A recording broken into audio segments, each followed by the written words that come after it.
কখন খাওয়া শুরু করছেন কখন? আপনি তো আমার ইন্টারভিউ নেওয়া শুরু করে না ইন্টারভিউ না ভাই, আমার তো একটা আপনার প্রতি তো আমার একটা নিরাপত্তার দেখতে হবে।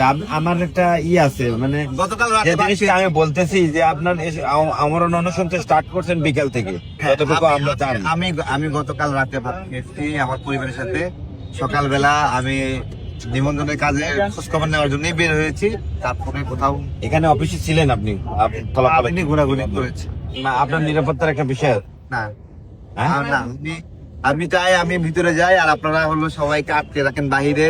তারপরে না, আটকে রাখবো। সাংবাদিকরা ঢুকতে আপনাকে এই যে পারবে না। প্রথম থেকে গেছি, এরপর আরেক কিছু বলছি, আটকা না রাখবো না, না। আপনারা অনেক সুন্দর। আপনি আপনার আমার অনশন করছেন এই জায়গায় গেটে, এখন রাত হয়ে যাচ্ছে, মশার কামড়ও লাগবে। গেটের দুই পাশে খোলা আছে, মানুষ যাওয়া আসি করছে। আপনার তো একটা নিরাপত্তা আছে। আমি আমি আমি আমি ভাই মরণ থেকে ঘুরে আসছি, আমাকে আর কি নিরাপদে রাখবেন বলে? মশা টশা লাগতেছে না? মশা কয়েল দিয়ে দিচ্ছি। দাবি দেওয়া আমি আমি আমি আমি বড় সাবজেক্ট বলে দেব যে আপনার দুশ্চিন্তা করুন না, কেউ কাউকে চাপ দিবে না। না চাপের বিষয় না, আপনার তো একটা নিরাপত্তার বিধান আছে। রাতে করে একা একা থাকবেন এখানে, নির্বাচন কমিশন ভবনের মতো আমি বিশ্বাস করি আমি একা থাকবো না, আমাকে আরো অনেক মানুষ আসবে দেখতে আসবে।